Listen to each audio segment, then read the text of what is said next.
अजित पवार यांच्या अपघाती निधनानंतर ही घटना अपघात होती का घातपात याबद्दल वेगवेगळ्या चर्चा सुरू आहेत। राष्ट्रवादी काँग्रेस शरद पवार पक्षाचे नेते रोहित पवार यांनी वारंवार वेगवेगळ्या शंका बोलून दाखवल्या। मागच्या आठवड्यात त्यांनी मुंबई आणि दिल्लीमध्ये पत्रकार परिषद देखील घेतली आणि प्रेझेंटेशनच्या माध्यमातून काही प्रश्न उपस्थित केले। मंगळवारी 17 फेब्रुवारीला विमानाच्या ब्लॅक बॉक्सला आगीमुळे डॅमेज झाल्याचं AIB कडून सांगण्यात आलं। त्यानंतर बुधवारी रोहित पवार यांनी पुन्हा एकदा या विषयावर पत्रकार परिषद घेत विमानाच्या ब्लॅक बॉक्स बद्दल, विमानाच्या न जळालेल्या केबल्स बद्दल, विमानाच्या इन्शुरन्स बद्दल अनेक सवाल उपस्थित केले। विमान मुद्दामून पाडलं असा आम्हाला संशय आहे असं म्हणत काही गंभीर आरोप केलेत आणि धक्कादायक माहितीही समोर आणली। रोहित पवार यांनी नेमके कोणते प्रश्न उपस्थित केले, कोणती माहिती समोर आणली, पाहूयात या व्हिडिओमधून। नमस्कार, मी समीक्षा देशमुख आणि तुम्ही पाहताय TOD मराठी। रोहित पवारांचा संताप आणि तपास यंत्रणांवर प्रश्नचिन्ह। व्हिडिओच्या सुरुवातीलाच रोहित पवारांचा आक्रमक पवित्रा पाहायला मिळाला।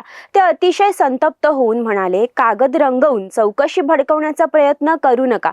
आमचा काका त्या अपघातात गेलाय, आम्ही शांत बसणार नाही। रोहित पवारांनी आरोप केला की माझ्या पत्रकार परिषदेनंतर तपास यंत्रणांच्या तपासाला थोडा वेग आला, पण अद्यापही अपेक्षित वेगाने तपास होत नाहीये। ब्लॅक बॉक्स जळाल्याचं जे आता सांगितलं जातंय ते केवळ मॅनिप्युलेशन आहे। आमच्यासारखा बिना बॅकग्राऊंडचा सरकारमध्ये नसलेला व्यक्ती जर एवढी सखोल माहिती गोळा करू शकतो, तर मग सत्तेतील लोकांना आणि तपास यंत्रणांना हे का शक्य नाहीये, असा बोचरा सवाल त्यांनी विचारलाय। दुसरं म्हणजे विमानाचा स्फोट की घातपाताचा कट, इंधन आणि तांत्रिक पुरावे। रोहित पवारांनी अपघाताचा एक नवीन व्हिडिओ सादर केलाय, ज्यात विमान पडल्यानंतर काही वेळाच्या अंतराने मोठे स्फोट होताना दिसतात। पवारांनी या स्फोटांमागे काही तांत्रिक शंका उपस्थित केल्या आहेत। पहिलं म्हणजे अतिरिक्त इंधन। मुंबईवरून बारामतीला जाण्यासाठी फार इंधनाची गरजच नव्हती, तरीही विमानाच्या पंखातील आणि आतल्या टाक्या पूर्णपणे भरल्या होत्या। या विमानात अपघाताच्या वेळी 3000 ते 3500 लिटर इंधन होतं। दुसरं म्हणजे वॉशरूम जवळचे कॅन्स। धक्कादायक म्हणजे विमानाच्या टॉयलेट जवळ इंधनाचे अतिरिक्त कॅन्स ठेवले होते, जिथे ब्लॅक बॉक्स असतो तिथंच हे इंधन का ठेवलं गेलं, जेणेकरून स्फोट झाल्यावर महत्त्वाचे पुरावे नष्ट व्हावेत असा हा नियोजित कट होता का, असा सवालही रोहित पवारांनी विचारलाय। विमानाचा पायलट वापरून विमान मुद्दाम खाली आदळून हा स्फोट घडवला असा गंभीर संशय त्यांनी व्यक्त केला। तिसरं म्हणजे विम्याचा खेळ। 10 कोटींचे विमान आणि 55 कोटींचा विमा। विमानाच्या किमतीवरून रोहित पवारांनी मोठा गौप्यस्फोट केलाय।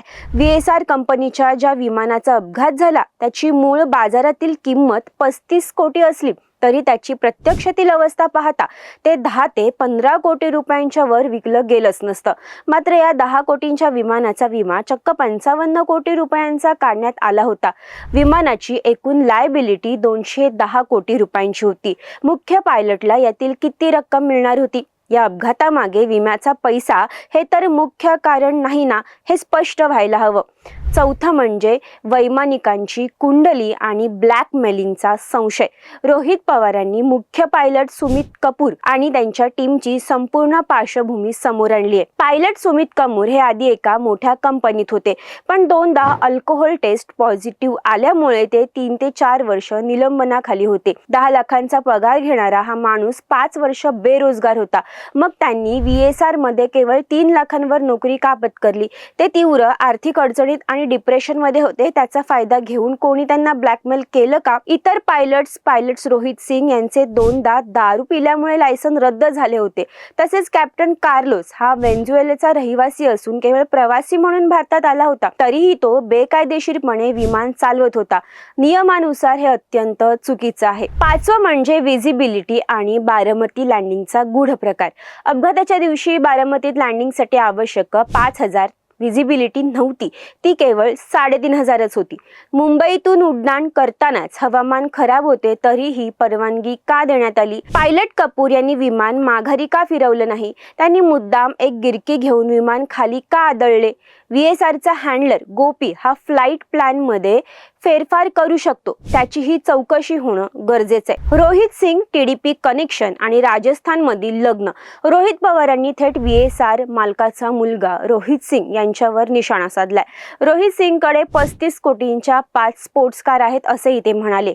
1.5 वर्षापूर्वी जयपूरमध्ये झालेल्या रोहित सिंगच्या लग्नाला महाराष्ट्रातील काही मंत्री आणि आंध्र प्रदेशाचे टीडीपी पक्षाचे प्रमुख होते. टीडीपी पक्षाचे नेते विमान वाहतूक मंत्री असल्यामुळे या कंपनीला वाचवण्याचे प्रयत्न सुरू आहेत का? अपघातानंतर रोहित सिंग भारतातून पळून मायामी अमेरिकेमधील एका ठिकाणी येथे गेलाय. त्याला पळून जाण्यास कोणी मदत केली असा गंभीर आरोप रोहित पवारांनी केला आहे. 200 पट ताकदीचं राजकीय गुपित. रोहित पवारांनी एक राजकीय बॉम्ब टाकलाय. ते म्हणाले की निवडणुकांमध्ये रसद पुरवण्यासाठी दादांनी 200 पट ताकद लावण्याचं नियोजन केलं होतं. मात्र दादांच्या अपघातानंतर केवळ 50 पटच ताकद लावली गेली. ती 150 पट ताकद कोणी आणि का कमी केली? दादा नसताना त्यांना एकटं पाडण्याचा आणि उमेदवार कमकुवत करण्याचा हा प्रयत्न कोणाचा होता हे देखील समोर आलंच पाहिजे.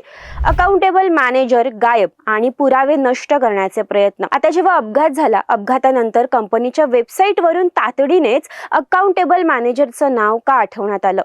ज्याचा इंटरव्ह्यू DGCAने घेतला तो माणूस आता गायब का आहे? शेकडो कोटींची गुंतवणूक असलेल्या या कंपनीला वाचवण्यासाठी काही मोठे इन्व्हेस्टर दबाव का आणतायत असा आरोप पवारांनी केला. VSR कंपनी कागदपत्रांमध्ये फेरफार करण्याचा प्रयत्न करत आहे असा दावाही त्यांनी केलाय.